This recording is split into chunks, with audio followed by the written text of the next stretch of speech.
Welcome to the Look Who It Is podcast, where we sit down with artists to talk music, life, and all the stories in between. Now here's your host, Dane Engel. Hey everybody, today we have the Father Figures, and they're a Nashville-based songwriting and production team. Just a quick summary of what Father Figures is and kind of how it came to be.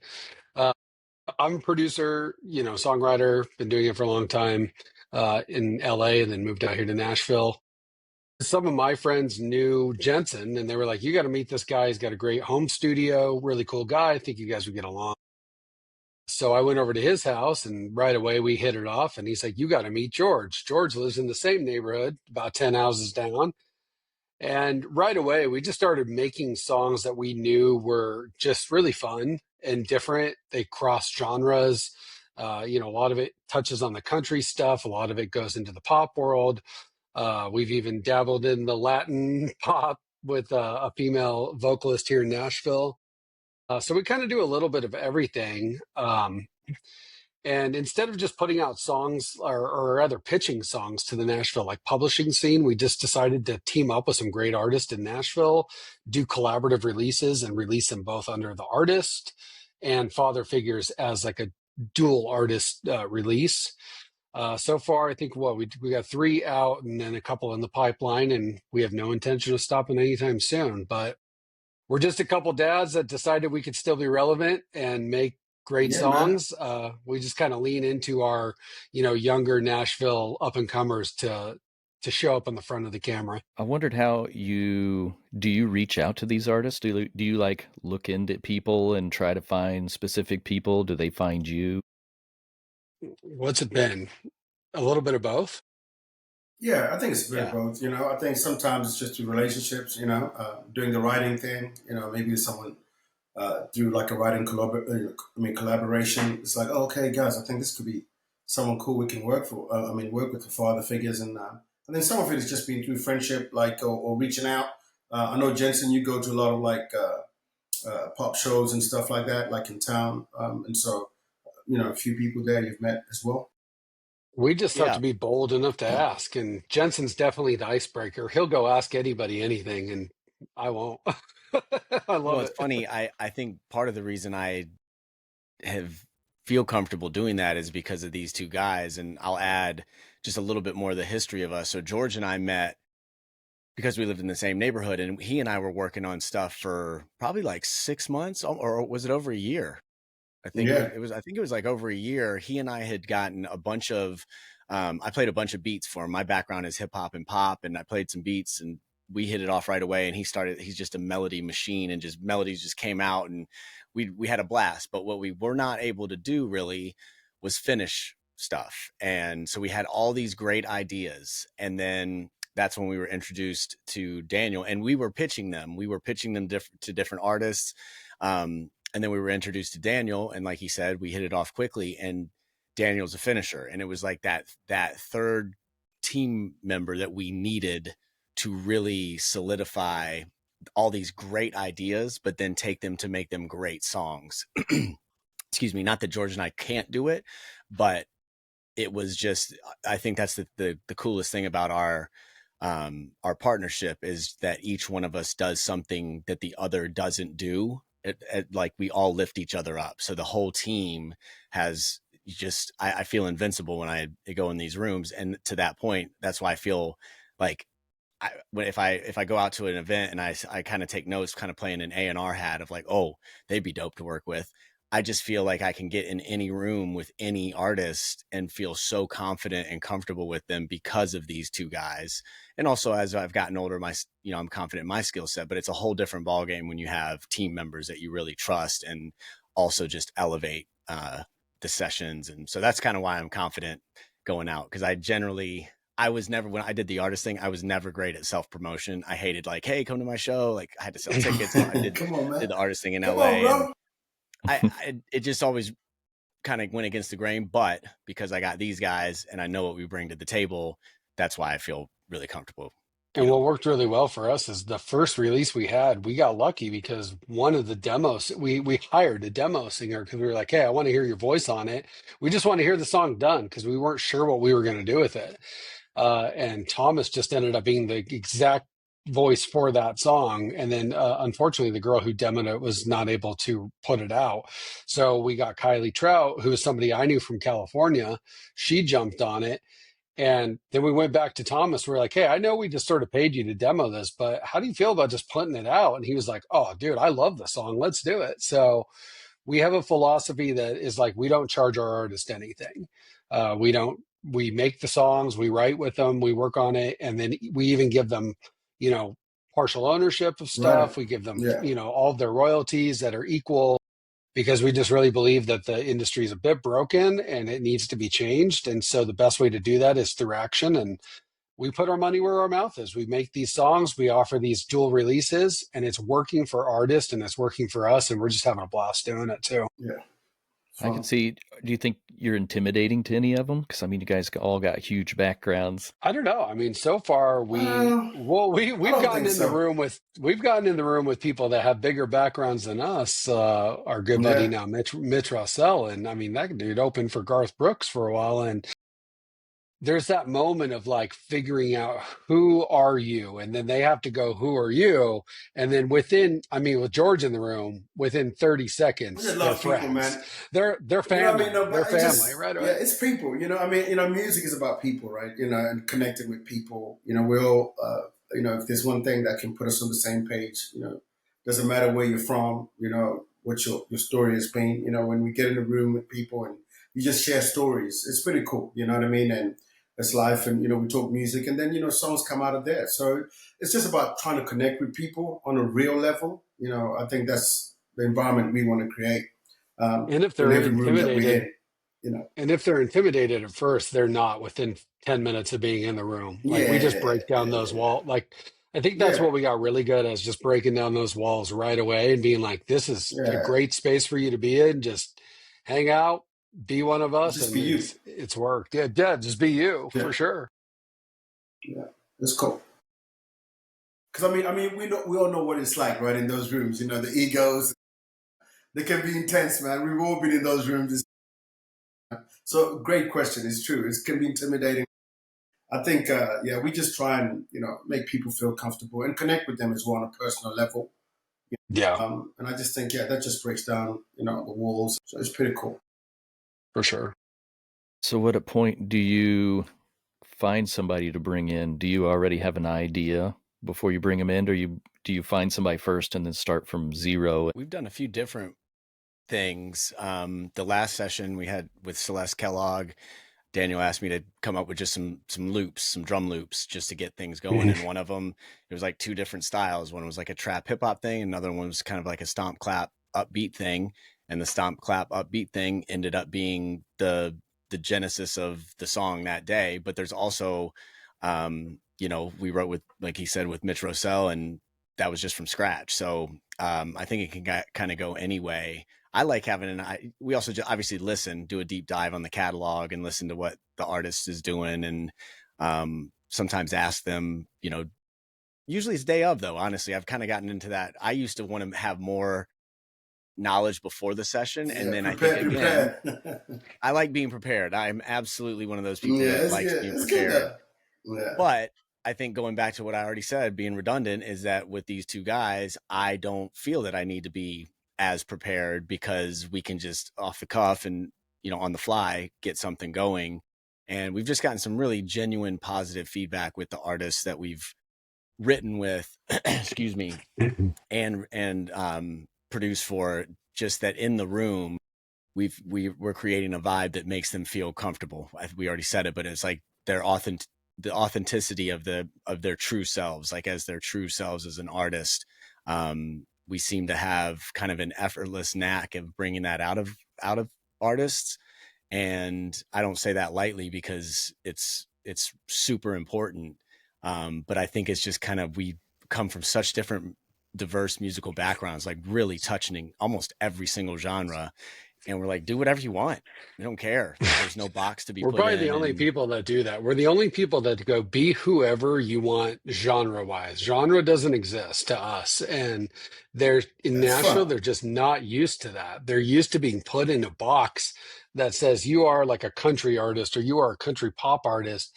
And they're like, well, I love country and I love pop, but I really love Lionel Richie. And you're like, okay, well, then how do we sprinkle that in?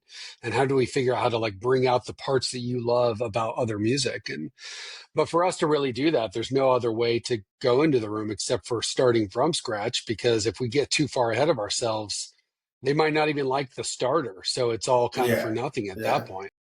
yeah, Luckily for us, yeah. though, the first three songs we put out were all songs that Jensen and George had already started the beat, and then I came in and worked with lyrics on them. So those songs were already kind of in motion when I joined, and then we have a few more that we're now being like, okay, let's start from ground zero and see where it goes. So we're excited equally about both of them. So have you ever had any artists that you tried to work with but then decided not to? No drama at all here. None. Hey man, no, we don't. Free. No, there's no drama here. We don't do No, that no. drama, people. Man, I think I that we mean, could just say yeah, that. So we make plans sometimes, and God laughs because things don't always go as planned, and that's okay. It's the music business. There's a lot of hands involved in everything that we do, yeah. And I mean, especially on the I artist guess side. as well. Yeah, and it's not about forcing something, right? Everybody has a vibe that they're about, and I guess for us, it's about trying to work with people that, where we're all on the same page. We're all trying to do the same thing. We're all trying to write great songs. We're all trying to be successful in what we do, enjoy what we do, love what we do. And so I guess, yeah, sometimes it just doesn't vibe like that, and that's okay. I think, you're not going to have best friends everywhere. But sometimes when it clicks, and so it's just about following that natural course, I think, when And something is working, it's working. And there's a lot of artists here, man. So it's like there's no yeah, time for egos and drama. And yeah, so when things just don't work out, we're like, thank you. I hope everything goes really well for yeah, you. Like we wish nothing but the best for you. And it just, we part ways. Where it just didn't work. But I'd say we're on probably, we're close to batting 1,000 because maybe one out of now 7, 8, 9, 10 that we've worked with. It's like and not even bad. Great experience overall. Just didn't work out in the long yeah, run for yeah, release strategies and timing.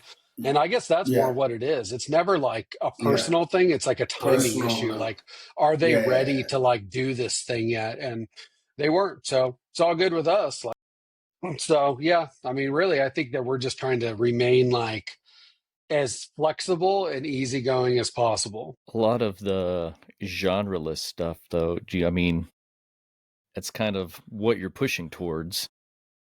Do you feel like it hurts you at all, though? We've had that conversation, I think. I mean, we've definitely talked about it. And I think that it's weird now because you go into like the country genre and you have somebody like Ernest who one day makes a borderline hip hop sounding song and then the next day like a grassroots country song. And you're like, well, is he only allowed to do that because he's Ernest and people know who he is? Or Morgan Wallen, like, is that really country or is that pop music? With like more of a country, topic. So genres are blending anyway. And so I Yeah, think it's we just have to be willing to like be creative and push the boundaries. But it's like 1 foot in the box, 1 foot out of the box. yeah. I mean, because just going back, I remember, people always writing to briefs and everything, and it's always interesting, you get this brief like back in the day, and then the songs that are always picked are nothing like what people are writing for briefs. You know what I mean? So there's that Yeah. kind of lesson that I think sometimes it's just about being open and being creative and thinking, okay, where can we go? What's new? What can we mix in? And I feel, um, I think that's what's special about old school music. Like, you know what I mean? Like, I feel like, we look at the 80s, there's just so many cross things happening and so many different sounds and different artists doing collaborations. And so I just think like there's something special about that. And I think Nashville is not used to that yet a little bit. I think it's, that's what's kind of breaking the mold with that. Coming from the UK, it's a little bit more open like that because everything is like in one pot, all different kind of genres, dance music. One day you work on a dance song. So, you're in with the hip hop band, you're in with the rock band. You know what I mean? So you just everything's just in one part. Whereas over here, it's still very like, okay, what do? Like you're a country guy. No, you can't come in this room. You're a pop guy. No, we don't mess with the country people. And so And it's everybody's in almost these like little, split up. It's like split up by what part of town you're yeah, in here. It's so weird. yeah. Like And so, East Nashville is like the pop hip hop or in like indie world. Like, and yeah, then, you have like your bro country spaces, and then you have your like real country spaces. It's really bizarre yeah, how it's like, where people are going to hang out based on what kind of music they listen to. But now there's yes, enough people crossing over and like hanging out at the bars that maybe you wouldn't see them in yeah, 5 years ago, because all the music is just sort of blending together. So I don't think we're yeah, worried about it. I think it's more so like, yeah. It's fun. how do we become trendsetters instead of trend Yeah, followers? That's all. yeah. It's fun. So is there anything you wouldn't do? Like you gonna get some doom metal guys in and Ooh. Oh, We did Jensen, like a please tell. thrash metal Please, song. yeah. With the, yeah. That like, and honestly, that was a really eye opener thing. It didn't nothing. Talk about this was an artist that it ended up not coming out, but it wasn't because the vibe wasn't good. He just has found like a very singular type sound.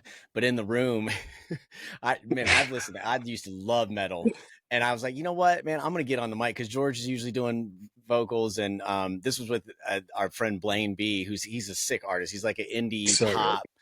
Like he's just Punk. dope. He's just I Yeah. found him at this Pop Squad meetup. I heard his songs and I was like, oh, he's sick. He's like, I'd never heard anything like him. So we got in the room and Daniel's punk rock background, he just wrote this heavy riff. And then, anyway, so yeah, to answer your question, we'll do whatever. One of the things Oh, I'm don't really skip excited out on the about. best. Don't No, skip no, out no, on the don't best skip, part. bro. Don't Jensen skip out came on the out best that part. day. So we got I this. came out of my shell and I We got just this was big screaming. heavy riff. We got this big heavy riff, and Blaine's like, "Well, the way I like to write is I just take the mic and I just start like yelling gibberish to see what comes out." And we're like, "Okay, go for it." And Blaine lets loose, and then we're like, "Okay, that was great, man. Like, let's pick from that." And Jensen's like, "Well, hold on, I want to try too." Grabs the mic and Man. proceeds to just for like 3 minutes, and like I would say like half of it stuck into the final version Yeah, of the it was song. crazy because we've never seen Jensen like that. He's I've normally seen like, that No. side of me. like, and I was like, who are you, bro? Who are you, bro? I'm very Dude. Like, who's comfortable this in guy? I riff and do gibberish melodies all the time by myself. And so that's me getting out of my shell a little bit. Now that was that was a wild genre. Like that was a You really opened the heavy, pit, bro. You opened the yeah. pit. We all started like banging in here. It was crazy.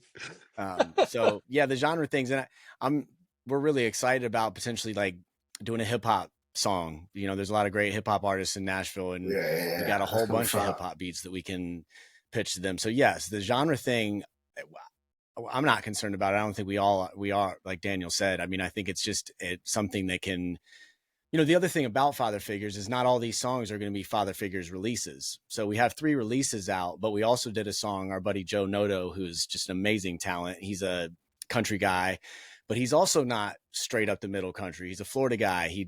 So we did this song called Blue.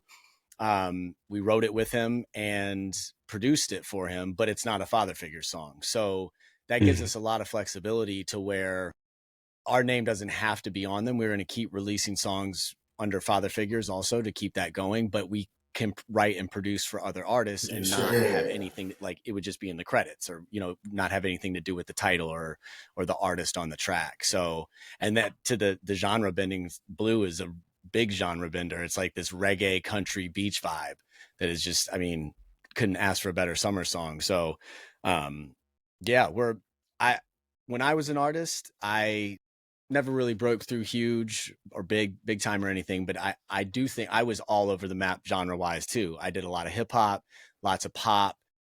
I had heavy guitar. Like I was all over the place. And I do think for me, it might've limited me, Dane, like you said, it's hard to kind of latch on to find your the space. artists If they're not established yet. But I think it's different with us because for one, we don't care. Like I don't care anymore about, we're just trying to write great songs and put them out. I guess I'm less attached to the result now. I think that's wisdom coming in our older age. And like, more focused on the artists that we're working with. The process too, The just process. the process Yeah. of doing it is So- amazing. Yeah. So it's like almost like a production company, but you have a lot of influence on the song and guidance That's right. with it. Yeah, I mean, we've talked pretty candidly about just that's being able to be like a production company or essentially like a mini record label where it's like, there's only so much we could take on because it's just three of us and we're creatives. I understand the business really well. And I've always been somebody that's really passionate about record labels and making the music industry a little bit more of an equitable place because artists at this point in where we're at with streaming just aren't making enough money. And I don't think it's because necessarily that they're just not trying. I think there's a lot of noise. You need to learn how to like rise above all the noise. You need to have strategies. You need to have partners. You need to have collaborators. You just need to have an army behind you at this point. And as long as you as the artist are willing to show up and do the things you're supposed to do, you're going to succeed. You're going to be fine with other people lifting you up. So part of this whole thing for us is almost just like testing that theory is can we lift artists above the noise just by one, making more creative noise different than what everybody else is doing, but two, leveraging the fact that there are now three plus the artists plus the musicians we have play on it, like bringing this whole sense of community behind this artist, lifting them up and seeing if maybe that gives them a little bit of a competitive advantage overall. I think there's something really neat about the dual releases that we do because then algorithmically it hits a little bit different on Spotify. Something that might not get playlisted for them might get playlisted for us because we're consistently releasing and maybe theirs is a little more scattered.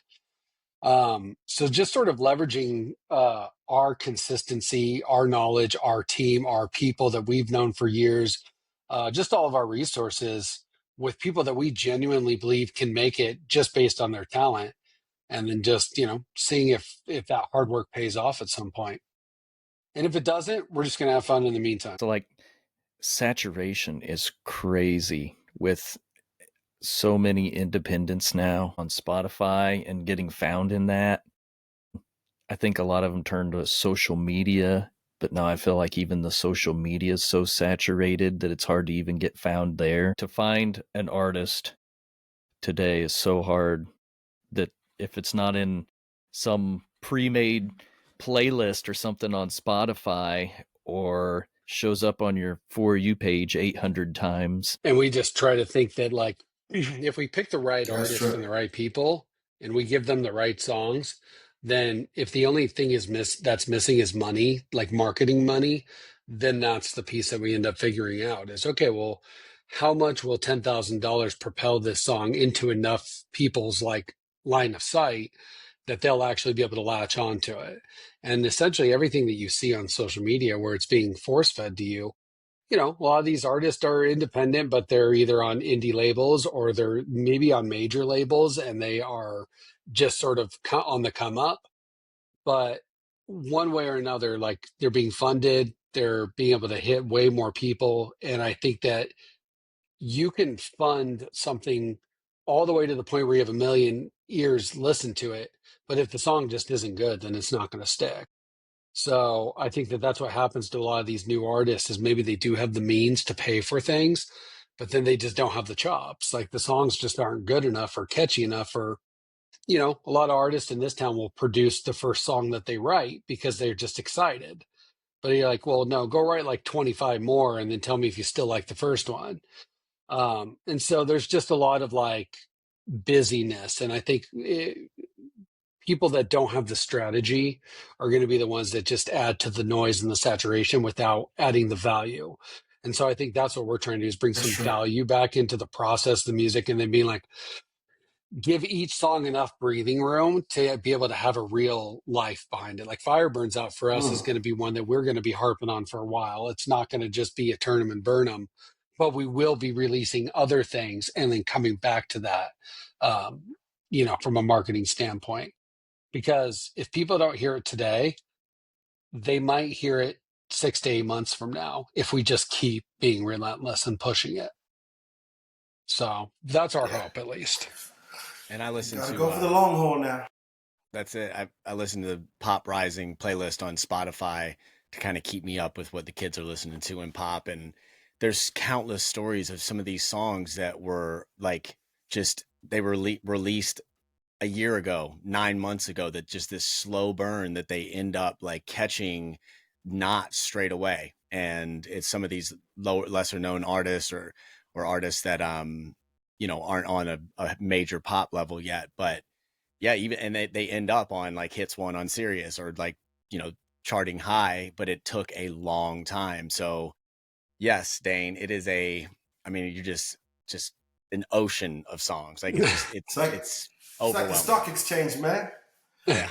Even more. Like some stock now these days, it's like the stock exchange in music now. You can work on something and it doesn't blow up straight away. It doesn't mean, if it's great, I always say, a good song is good currency. But I then think it's that's what why you we do, have these how you invest. yeah, we have these overnight artists. Like people will be like overnight success. Like Jelly Roll came Yeah. out of nowhere. And that dude's been hustling for like 13, 14 years. And for him, he's like, what overnight are you talking about? Like I've been grinding nonstop. And it's like, but to us and to everybody else, we just saw it as we didn't know you and now we know you.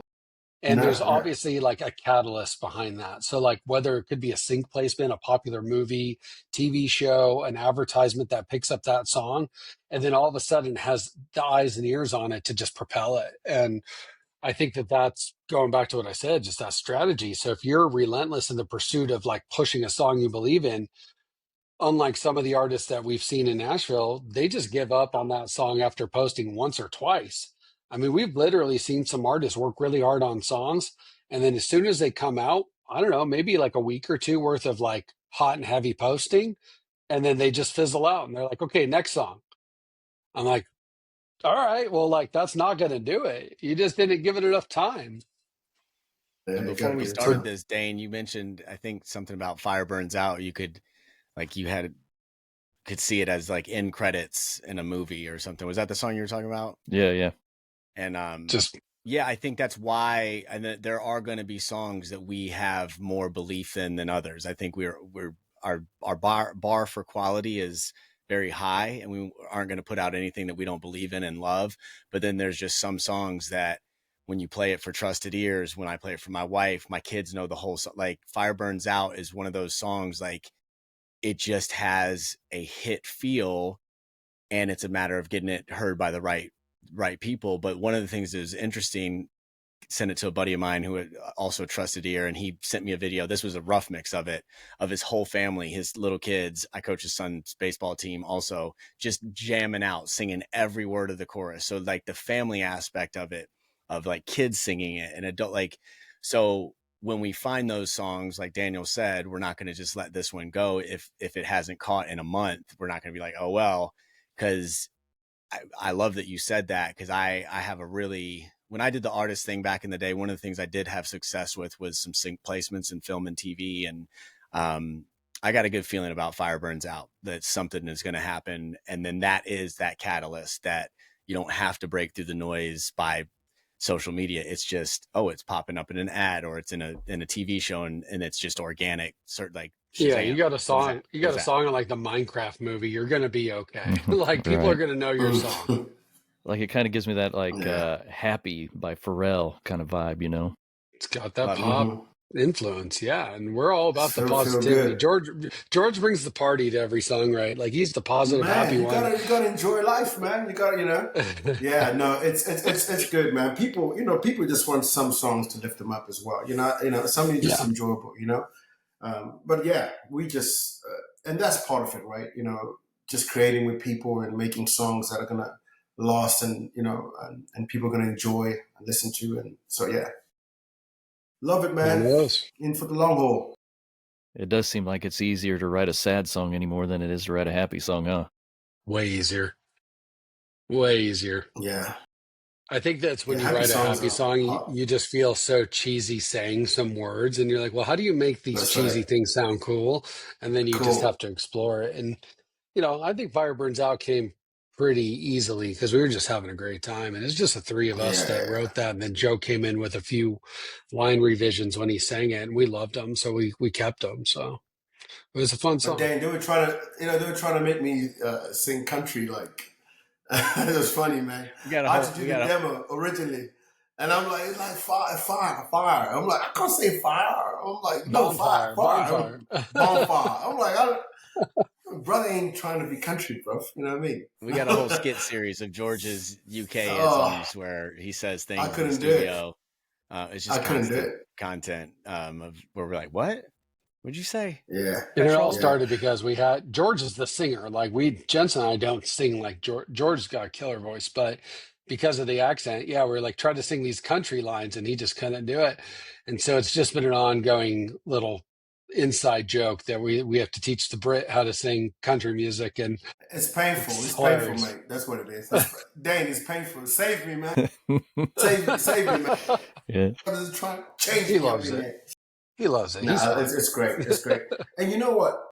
And that's what's been fun about, like, for me moving here to Nashville. You know, I never thought I was a kid born in Zimbabwe. You know, but it's so funny. My dad loved country music. It's weird. Like, grew up in Africa, and so to be in Nashville, I mean, I don't know the lingo that much, and but it's fun being in the rooms because I think I approach stuff so differently. Do you know what I mean? Like, and it's been fun just exploring and learning, but then it's cool putting it all into the pot with Daniel and Jensen, and then we put it in the pot. It's almost like, oh, okay, this is pretty fun. It's not this, it's not that. So what is it? You know, and I think that's been, the cool bit about creating with these guys, and just letting our minds be free, and just bringing all our gifts and what we carry musically and our influences to the table, and just exploring in those moments, and just catching something. So that's what's really exciting about it. Now, I know the whole idea is to be a father figure and maybe have, a fourth and stuff. Have you ever thought about just putting something out with the three of you?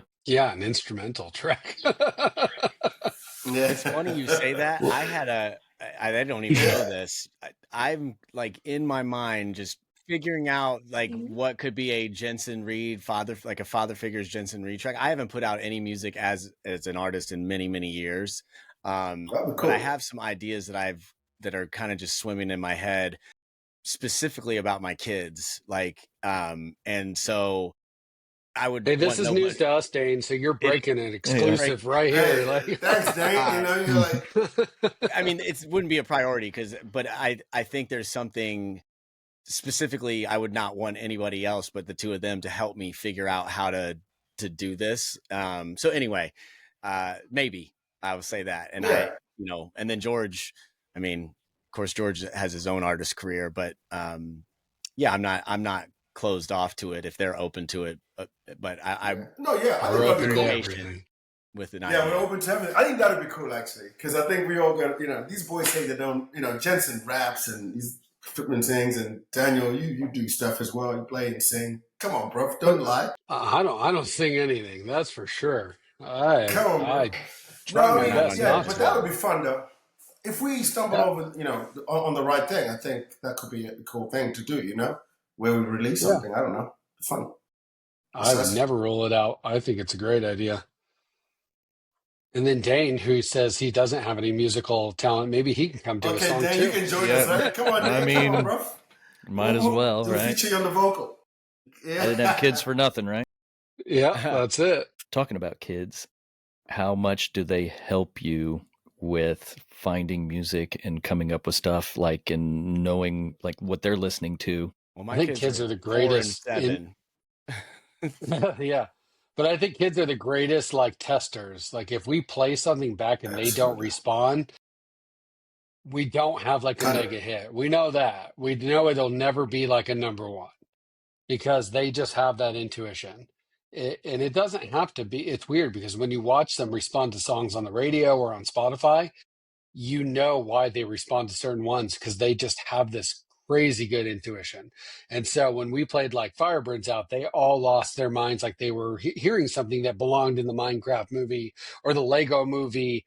And it's like, okay, cool, we did it. We know we have like a certifiable hit here. And then there's some we bring home and they're like, I don't like that one. I'm like, all right, cool. Well, I do, so whatever. Or But you yeah, play, or you play the new one. It's like, no, can you play the five? play the other one. Yeah. They just chopped out the song, and they want to hear what they've heard. No, But here's play, the thing. Here's the thing, the though. other Kids one's don't have this one. money, so it's okay. They're not buying anything anyway. They don't have money. That's fine. They got your money. We go after those middle-aged women. Those are the ones that spend money on stuff, and so they seem to like all of our music too. It's actually our prime demographic, which is wild. Like women 32 to like 45, which is, and then if you go on our TikTok right now, like everybody that follows us is middle-aged women, and I'm like, oh, okay. The women like the father figures. Yeah, it's wild. Yeah. And then like anybody, we've had people share. Like, baby, yeah. I'm like, baby, I still got it. Like, baby, I still got it. That's it. Have a look at the list. I get my butt kicked. Yeah, I noticed it. I was like, I was like, anybody who comments is like a middle-aged woman. I was like, okay. Clearly we're hitting the demographic. But yeah, if they're going to come to these concerts, and we're good. It's hilarious, man. So, but yeah, the kids are great indicators of good work. Absolutely. But yeah, I think they're all either too young or just, I don't know. My 7-year-old's too critical. He will tell you something just outright sucks, and then he'll tell you which ones are good. He's like a connoisseur. Like he's a kid with a vinyl record player in his room at 7 years old. He knows good music, and I'm afraid to show him my songs because I know he's just going to tell me what's up right away. Yeah, I got a 12-year-old son, and he's really into music, and he always comes downstairs and he'll tell me what he's listening to. He'll come downstairs and he'll be like, "Oh, Dad, I've been listening to Weezer." And I'll be like, "That's awesome, man." You know. Nice. Yeah. The other day he comes down and he's like, "I've been listening to System of a Down." One of my favorite bands. Yeah, great band. Wow. Proud dad moment, but yeah. And then my daughter, she just is constantly in front of the TV dancing. She does dance and stuff like that. So she just flips through and she's dancing to all this music, and then, I'm singing it, and then, we're listening to it in the car. And so, I mean, I feel like they have, a really big part in what I listen to anymore. How old's your daughter? That's true. She's 8. Yeah. You know what's been interesting? Like even with my kids, like it's how much they love old music. It's crazy. It's like, they're like, "Oh, how do you know this song?" I'm like, "Oh, and just the way they are listening to the musicality, I don't know, of just some of those songs created back then. Do you know what I mean? It was just a different time. I don't know whether it's just sonically or just the way the songs are. But it's it's just interesting how kids are loving this stuff that was made some time back, and they're connecting with it. It's also amazing that music has lasted 70 years. Like my son loves the Beatles, absolutely loves the Beatles. And I'm like, 70 years later, and it's still relevant to like a new generation of listeners is so wild to me. Like to be able to create something like that would be, bucket list, for me. Like create something so special that it lasts 70 years would be crazy. Yeah. And on a slightly lower pedestal than the Beatles, because I love the Beatles. I played the Beatles exclusively for my son Braxton for 9 months in a row when he was a baby. I just played the Beatles nonstop, hoping that he would, by osmosis, just have the greatest songs ever. But I went to a Page High School football game last year, and I was blown away that nearly every song that was playing in the student section knew every word. Ja Rule, Lil Jon, I mean, like all these 90s hip-hops and 2000 hip-hop songs and pop songs that they knew every single word to it. And I was like, well, that's my stuff. Like I know that's like my wheelhouse of what I listen to. Yeah, you're like getting up there. You're like, they're like, what do you know? Yeah, even not the classics like the Beatles and stuff like that. It's all recycled. But I think just the authenticity and the vibe of those decades. I mean, there's just so much good music back then. The kids, they get it, and it's a big part of their culture right now, which is crazy. Which gives us hope. Because I think everything goes in cycles. Everything just goes in cycles, and that's why, we're starting to see a big resurgence of like 70s styles, country music right now, or like Zach Top, who feels like straight up Alan Jackson, like early 90s country. Like we just see things go in cycles, so we know that there's a wave that's coming that aligns with like what we're doing. And I think that that's what all artists need to do, is just wait till they catch the wave that makes sense with them. But instead they go chasing it. So they're always behind it and they just never get swept up in it. And so for us, we're like, okay, well, we just keep multi-genring and having all these different sounds. We just are who Yeah, we are. So if one of those waves happens to come through and we fit that mold, awesome, then we're in it. But yeah, it's too hard when we get a lot of people that come into the studio and they're like, okay, so I want this one to sound like Morgan Wallen. I'm like, why? We have Morgan Wallen. We already got him. We yeah, don't need two so, Morgan Wallens. And so yeah, I hope that people take those older influences and just start to figure out how to put them into their songs, because it's clearly not going away. I know a lot of the newer music, like you said, it's sounding a lot like older country. And I don't know where hip hop's going yet. I'm still wondering about it. In a 'cause weird spot. it doesn't sound like 90s or 2000s hip hop. Do you listen to Connor Price and Nick D at all? Have you heard those guys? I haven't. So check them out. I've followed Connor Price for a couple years. He blew up on TikTok doing skits, but they are dope. And there's no curse words, which I don't care. I mean, I listen to everything, but it's so I can listen to it with my son, but they actually can flow. Like they say stuff, they have like I sound like an old man, but yes, the hip hop, when you grew up in the 90s with the golden age of hip hop and like Wu-Tang 36 Chambers, Biggie came out, Tupac came out, all these albums came out at the same time. And then grunge was happening too at the same time, where Nirvana, Pearl Jam, Soundgarden, they all released out. Like it was insane. Like some of the greatest, genres that like it all happened at one time. So I get a little jaded, and I can always appreciate hot beats and hot hooks. But those are two guys that especially Connor Price, I like it's making me like current hip hop. Also Big X the Plug is a dude from Texas that I like because he kind of sounds like Biggie, and he also raps. Like you hear like there's He lyrics. sounds a lot like Right. Biggie, yeah. He's got that. But I'm so yes, I'm with you. Like the hip hop was really I listened to more hip hop than anything for a long time. But I feel a little disconnected with the younger hip hop. New school. But Where do you think it's going, Dane? What do you think on this one? I think it's got to change because I don't think it's going anywhere good currently. I feel like a lot lot of concerts and stuff are getting canceled too. I don't think the ticket sales are there with those. I've seen a lot of them cancel a lot of shows. I just don't know what they do for like performances. And that's the hard part about being like a solo hip hop guy, is like to carry a crowd of 20,000 people a night is so unbelievably difficult as a band.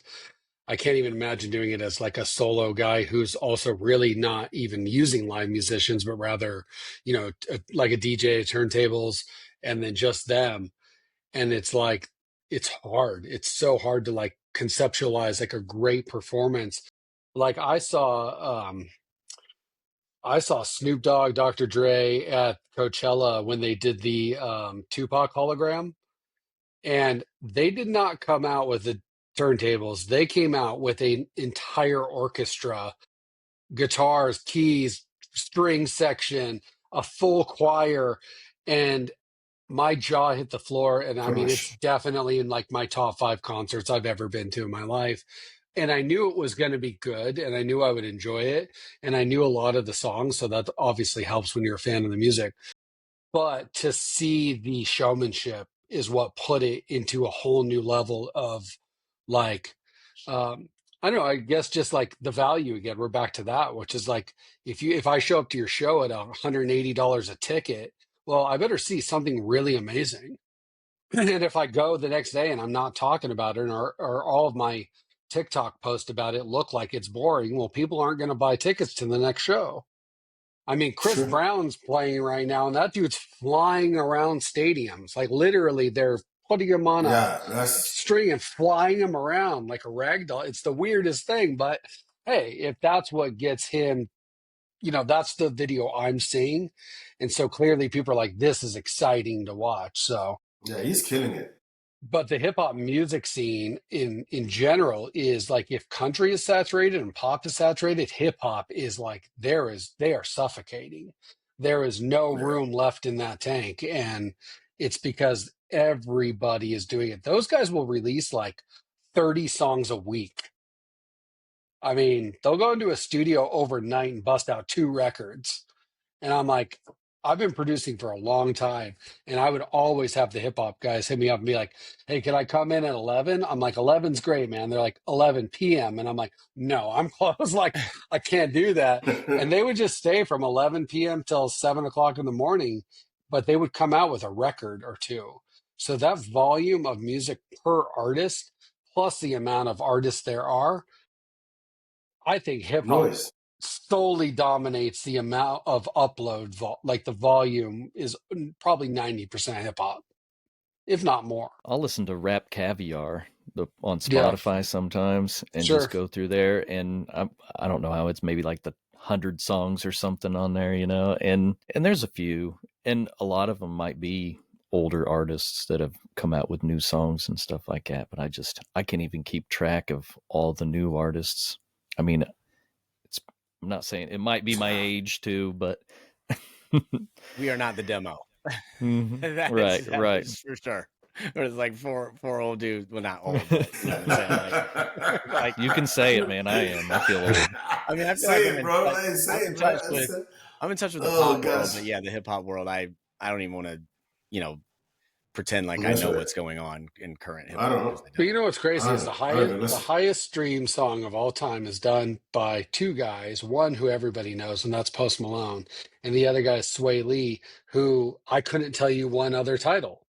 But that's the song Sunflower.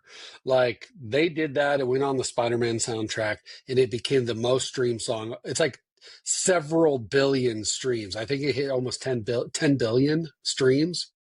Like, that is unheard of. And so, like, but that's crazy that like this sort of independent like hip hop guy at that point gets on this track with Post Malone. But like, I don't know anybody else that like on the street that could just tell me another Sway Lee song. Yeah, I just looked it up because I was trying to. He was in a group. Ray He's in a group. Strumond. Right. Oh, okay. Ray Yeah, I don't know. Strumond. Anyway, yeah, but you're right. He's like, no, I don't know any more of his songs. But yeah, it's a lot of noise. I know part of them is a duo, but I couldn't tell you their individual names from that. Yeah, which is wild. I mean, so, but talk about some very good luck right there, just getting on that cut. That dude doesn't need to do anything else. Like, he's good now. He can just enjoy the ride. You need a little 10 bit of billion luck with streams. music, man. You need luck. Yeah, Sometimes you just don't. You need a little bit of luck. You're right there, you know? Sometimes it's gonna line. Yeah. So you got more songs coming out? So yeah, we're working on a couple versions of Fire Burns Out, because we feel like if we make some remixes, George had his buddy out in Germany do like a dance remix of it. We're in the middle of working on a female version of it with our friend Celeste Kellogg. I mean, we're just trying to do different things with this song to make sure that it stays relevant. So for now, that's the focus, because the holidays are also a really tough time to put out new original songs. So as we get into the holidays, we might focus on maybe doing some covers with some artists, just like reimagine some covers, and then just prep songs for like, March or April of 2026. Christmas remix for it? Firebirds Out Christmas remix. You got it. Yeah, throw some jingle bells on that, dude. Call it a day. Oh, yeah. That's pretty cool. Put some sleigh bells on that thing.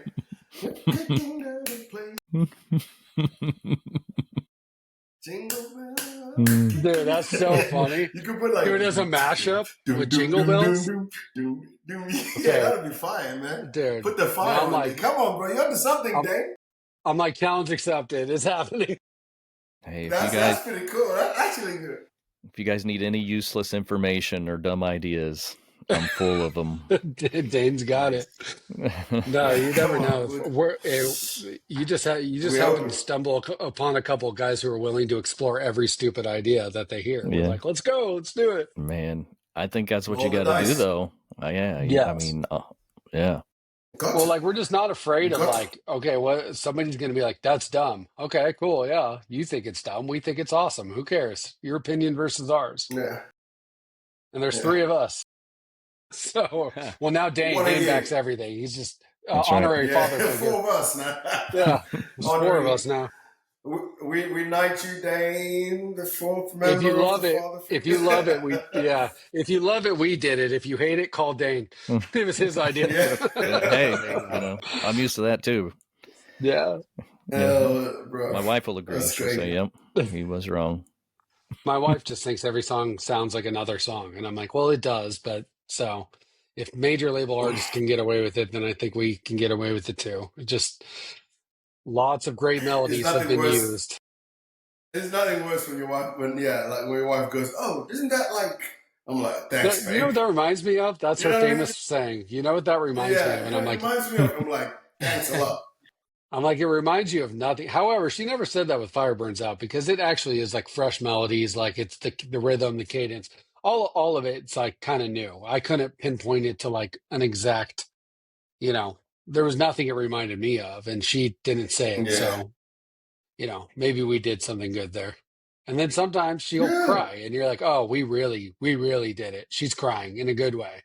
Like I've had her like maybe in that's my good. whole career, probably 2 or 3 thousand songs. And I think maybe 3 times she's just like starts crying and she's like, this is the best song you've ever done. And I'm like, What song all is right, that? that's real. Cause she's a hard ass. She won't just tell me that. She'll make sure I know that it's either good or not good. But yeah, so That's cool. there's been at least Neither. 3 good songs I've done in my entire career, according to my wife. I haven't made. Well, my wife hasn't cried. Oh, George, step it up. Yeah, yet. Let's Yet. make it cry, Yet. fellas. Come on. I cannot Yeah. imagine Jensen's Well, wife crying either. She's like, no. No, it's hard for me to even get her to listen to music because she's always working. She'll just like, "You want me to play something for you?" She's like, "Yeah." It's like, you're not even listening. You're Yeah, working. you're like, She come works on on. her phone. So You're like, give me 2 minutes and 57 seconds of your undivided attention.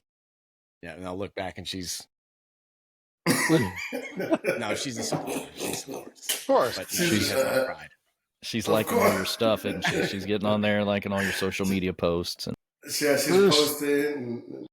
She's a beast. She did skit with you, though. She did No, skit with you. That's saying a lot. So she showed Oh up and did a yeah. little. No, she's She a extremely boss. supportive. I don't want to twist it any other way. Not at She all. a boss, She's bro. great. She a boss. She's She a boss. My wife's the business boss. So. Yeah, she a boss, man. She's on that grind. so who controls real, your mate. social media accounts? We put in a system, and I think it's working really well for the first time because we didn't really know. Didn't have any rhyme or reason. We got a buddy out in the UK. His name's Ryan. He helps us sort of like strategize and like talk about things. And I've known Ryan for a long time. Great dude. So he sort of helps make sure that we keep things organized.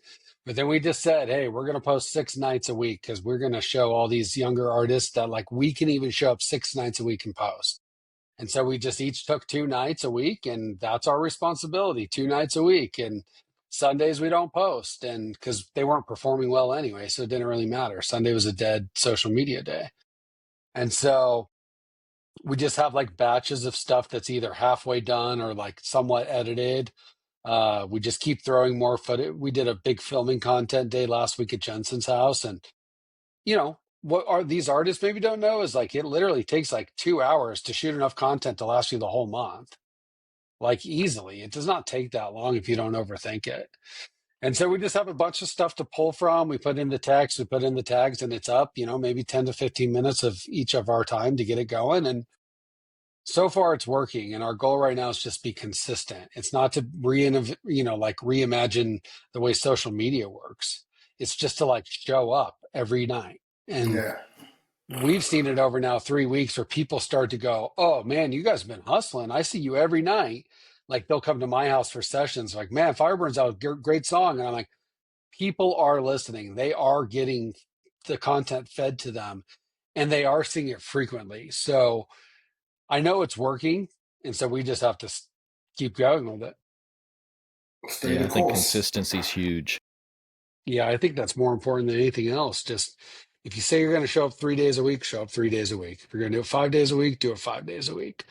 Just So the algorithms start to just latch onto you and go, okay, you're reliable.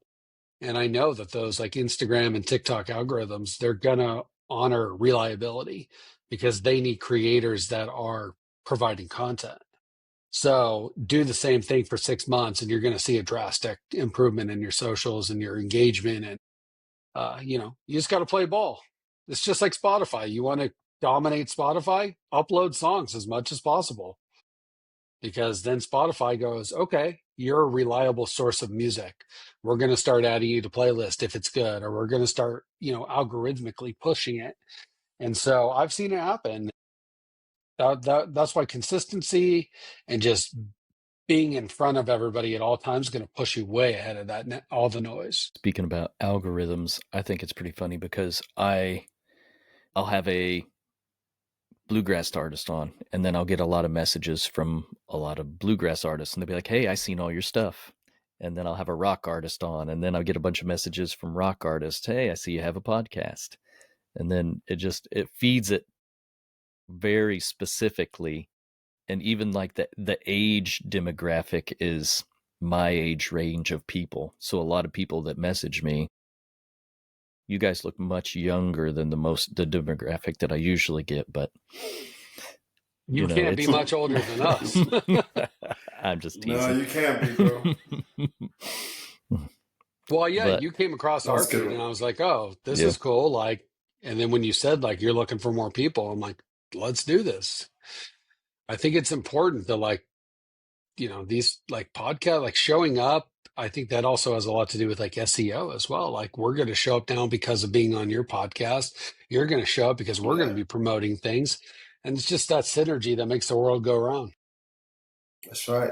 And I've noticed a lot of musicians, they post their songs, but they don't post themselves. Like they're promoting their song, promote the song, but they don't know who's behind the song. It's hard. That's why we do the skits once in a while to like let people know that we're actually human and that we want to do funny things and like we're, who we are as dads, and like we do all that stuff once in a while to like just break the monotony of just the songs over and over. Yeah. And we'd like to do the skits more often, but they're a little bit more time consuming to like write something funny and cut it all together. Like with comedy skits, like timing is so important. And if you edit it wrong, it's not funny anymore. And so luckily we got like, I don't know, 3 or 4 of them that are really funny and people are always commenting on those. So if we could do them more often, we would. And I think that puts the music secondary, which I'm okay with. I'd rather people enjoy us and then like our music because they like us than be like, oh, you like our songs, but we're complete strangers. We have no personal connection. That personal connection is so important. I think people that listen to Taylor Swift songs think that she's their best friend. You know what I mean? They feel that, and that's wild. I get a lot of people message me that are AI bands or people who write music but don't sing or play the music. It's all AI. And that kind of goes back to there's nobody behind it, really. Yeah, we've had the AI debate, and I don't know, man. Like I've talked to so many people in this town, writers, producers, and the jury is out on this one. Nobody really knows what to make of it. People who 100% use AI to write it, produce it, release it, promote it.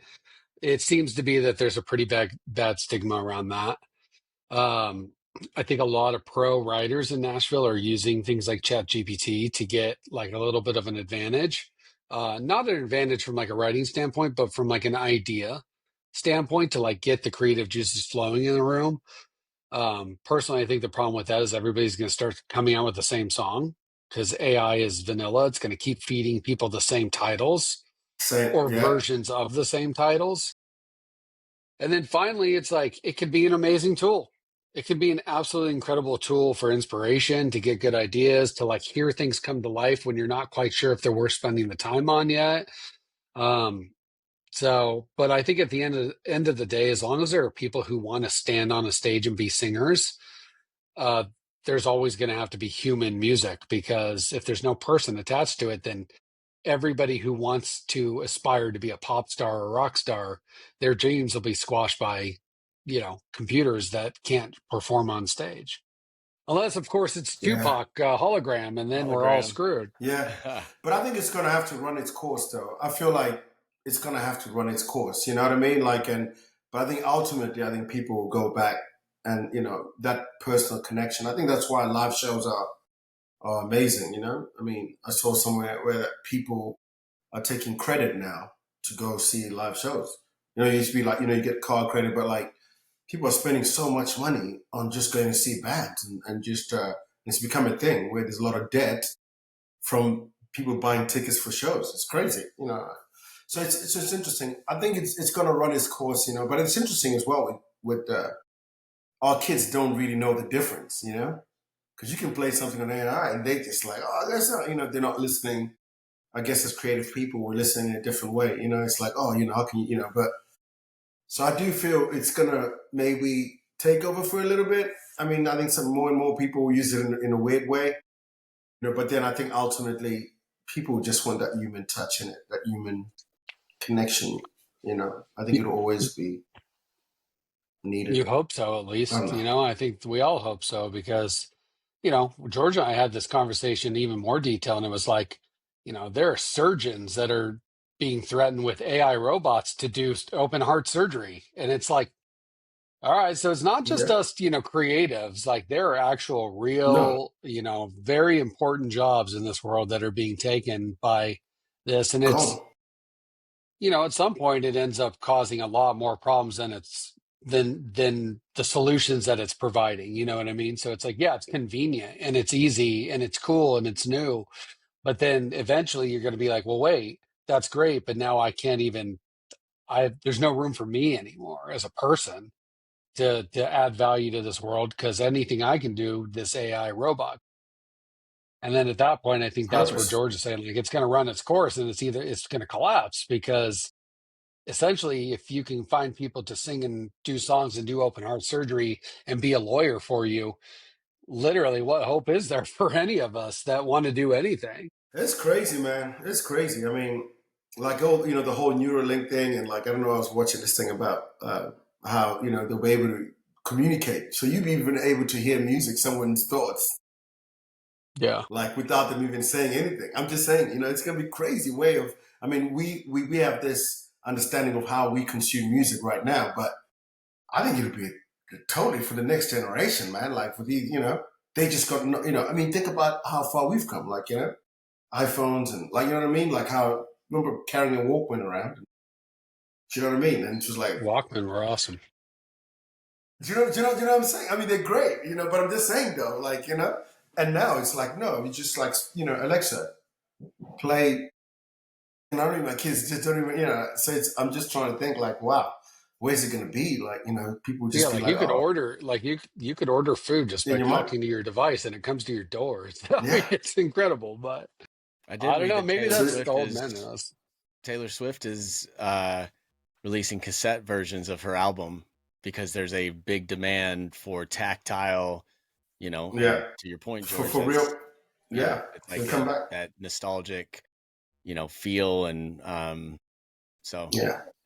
Let's get So us yeah, back it'll to come that back. I don't know. burn CDs days. We'll be in business, man. That's our just burning a couple CDs out Yeah. of your CD-ROM. that's right. Yeah. But then, Yeah. I think we're unfortunately, caught right nothing in the plays middle. those anymore. Yeah, we're in the middle of Yeah. cassette and that, A and then transition. Yeah. we're still having the biggest vinyl resurgence ever. Like, I mean, vinyl is It's crazy. crushing it Yeah. right now. But I think Yeah. that that's where the hope is that people are naturally missing something to hold in their hand and then listen to. And man, I do you remember used to being like so obsessed with like album artwork and the pages and listening from start to Yeah. back. And who wrote what? Who wrote what? Who produced what? You Yeah, and used to just just to say, be it's like, oh, I excited. knew. Yeah, I knew it was him. I knew this guy wrote it or produced it. It's like, yeah, people don't do that. Well, these kids don't know Blockbuster, and that's where they gone wrong. Blockbuster was a staple Fuck of our Blockbuster. childhood. Gosh, oh my gosh, they fell off. There's Man, the one story left in about the that whole is sad. world. There's one Blockbuster left in the world, and I went to it 2 years ago. It was Where's it? so funny. Oregon, Where is it? Oregon somewhere. Sad. Yeah, and now they It's they gonna come treat it back. like a Blockbuster, like just a shrine to Blockbuster. It's amazing. I think my Blockbuster's a pet food store now. Sounds about right. Mm-hmm. That's sad, bro. I still see it. Go buy it, and I'm like, man. Yeah. The good old days. I used to get Pizza the good Hut, old Blockbuster, man. Pizza Just Hut, Pizza Hut, yeah. Oh Blockbuster. man, you get Friday your, nights. Gosh, bro, Too you funny. load them up. It was Well, amazing. I'm glad we DVDs. could totally date ourselves on your podcast here. This is amazing. On brand. That's awesome. On brand. What about your very first CD? You remember what your very first CD was? Gosh. What mine might have been, no doubt, Tragic Kingdom.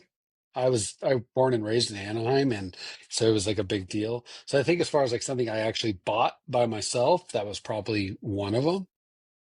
I really like Boys to Men too, in the CD era. Love Boys to Men, so good. Yeah, so I knew I had mine those was two Phil CDs at Collins. one point. I think mine was Phil Collins. I love Phil. Do you remember Jensen? I don't. He's like, I have no idea. Probably Aerosmith was mine. I got the booklets with all like the binders, the zip binders with all the Yeah, not the jewel cases, but the album art booklet. yeah. Do you still have them? Mm-hmm. They was like, "Why do Do you you still still have have those?" I was like, "I'm not getting How those." come mine? I have a I'm- ridiculous collection. Bro, That's amazing. cool. Touched. I love it. You I said got yours mine, was bro. I got Aerosmith, mine. Dane? Yeah, Aerosmith. Can't go wrong with Aerosmith. Nice.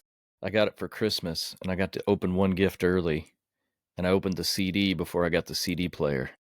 So I just had this CD all night. Like, can't wait till tomorrow. Hopefully, I get a CD player. That's awesome. Aerosmith, That's so man. funny. Woo. I remember one time too, I got like a Nintendo game and I didn't have a Nintendo yet. And I was like, okay, what am I supposed to do with this? And, me at like 9 was like, Torture. not even thinking, maybe I'll get a Nintendo the next day. Like maybe somebody had thought this one through. That's the best part about being a parent now, is being able to do those sorts of things and like,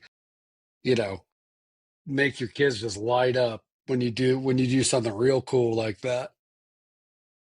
Yeah. So I'm gonna go tomorrow and buy them a CD collection. Yeah. There you go. They'll be like, what do I do with this? Yeah. If you What can do I even do find a this? What is CD, this? Yeah, that's you'd true. have to go to a secondhand Matt, shop. So do you know wild. what I do now? Like, I go to Goodwill's. And actually, I've been buying CDs from Goodwill's. Like, I've just been going to buy all these random, like, old records, and I just collect them. My wife thinks I'm crazy. Well, what's crazy is that in Nashville, if you go to if you go to any Goodwill in Nashville, they put out like new vinyls that they receive like every like Wednesday and Friday mornings. There's like 20 people there waiting because they know that in this town with such a big there's so many people who have had music collections, especially vinyls, but they pass away and then people don't know what to do with them and they give them away to Goodwill. And so like the vinyl collections at the Goodwill in Nashville could be like gold every time they put them out. So like a line of people show up to see what gets put out. And That's some people crazy. might also have some rare, super rare vinyls that end up getting put on the shelf of the Goodwill here in this town. Man, I bought a whole bunch of, like, there's a little town called Eagleville. Mm-hmm. You know that little Eagleville? Yeah. And they've got, like, these, like, second-hand shops selling, crazy stuff in there. But they had some vinyl. I don't even know half the artists, but I just bought the vinyl. It was like these old records. It just looked cool. I looked at the cover. I was like, maybe he looks cool. Like, she looks cool. Like, this, and I haven't even listened to it. So I'm just going to, one day, pour myself a little scotch and listen to this crazy music that I've got no idea what it is. That's amazing.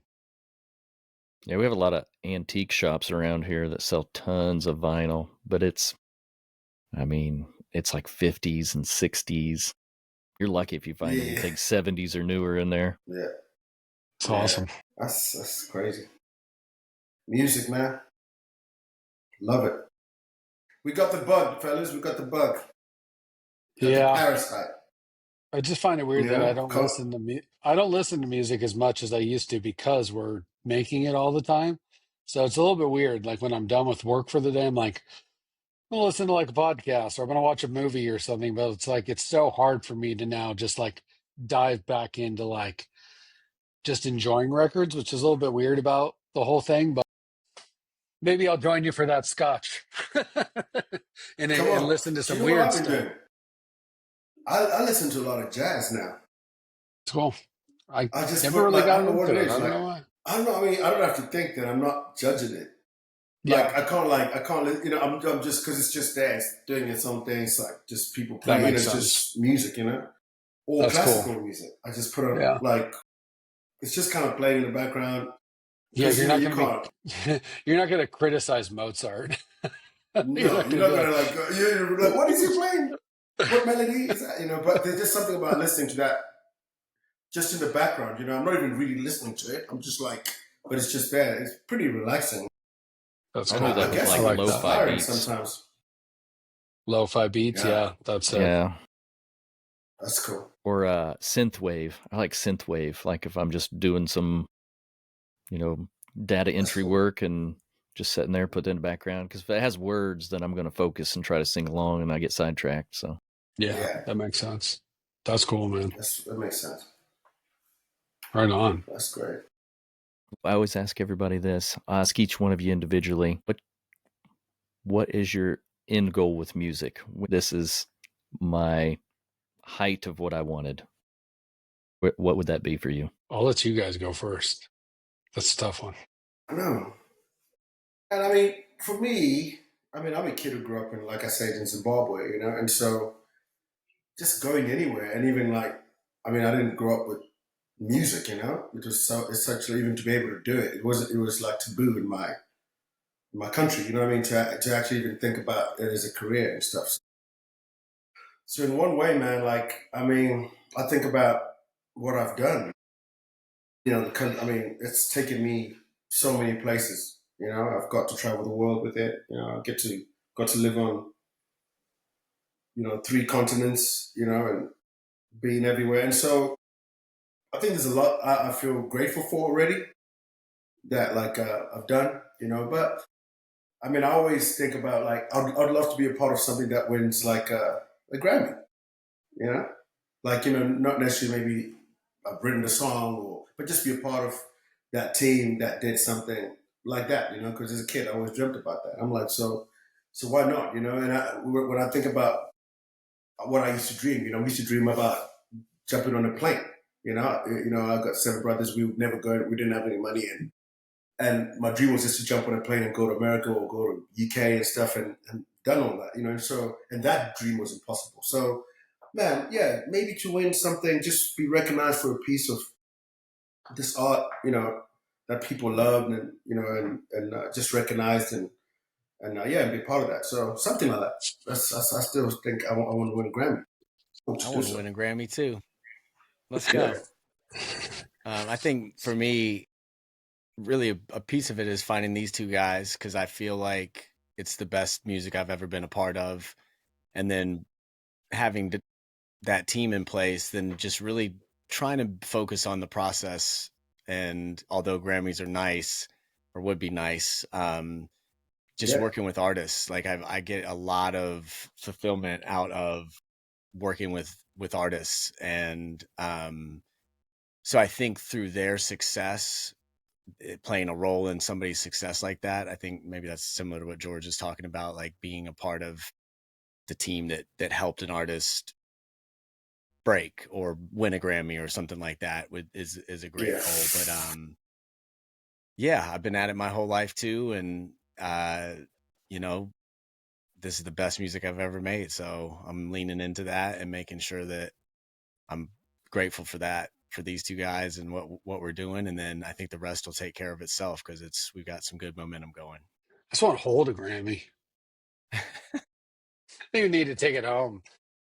No, I think it's our goals are very much in alignment. I think that mine has always gone sometimes even beyond the creative and more so down to the fact that I just want to make sure that like people have the ability to create music for a living for a long time because, I'm see a lot of like people talk bad about Spotify and the royalty rates and the streaming rates. And I'm like, that lights a fire in me to say something about like, you have to love what you do so much that you just don't stop doing it. And the money is like not the focus. Like none of the things that we're talking about are the focus of why we do what we do, but rather the product of just relentlessly showing up.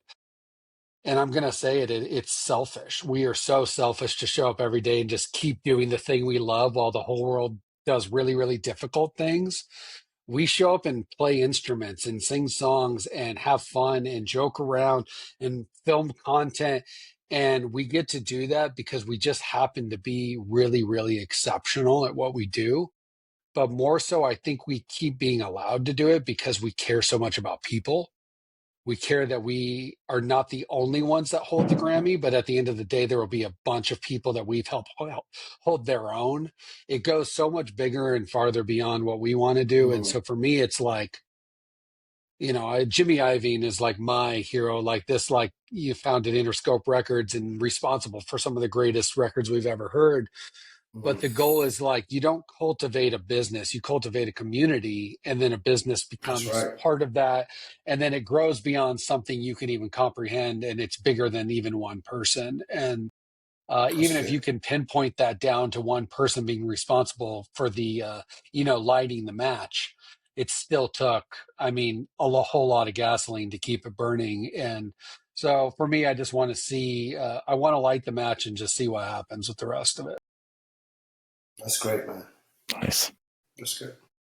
I did find you guys very intriguing, and I was excited to have you on. I was really interested in knowing this whole thing that you got going on with you and then with another artist, and of course your name, and then what that meant with what you're doing.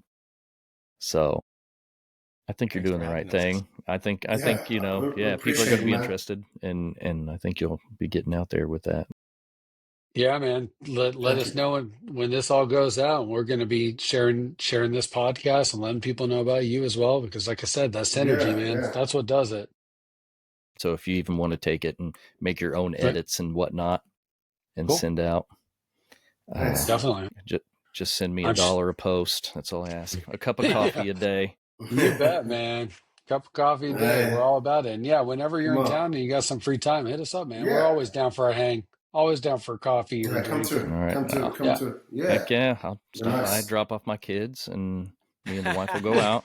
That's a good one. You got it, man. That's how it goes. Well, thanks a lot, man. We really appreciate it. This is a lot of fun. Yeah. Thank you so much. Yeah. Great appreciate to meet you, it. man.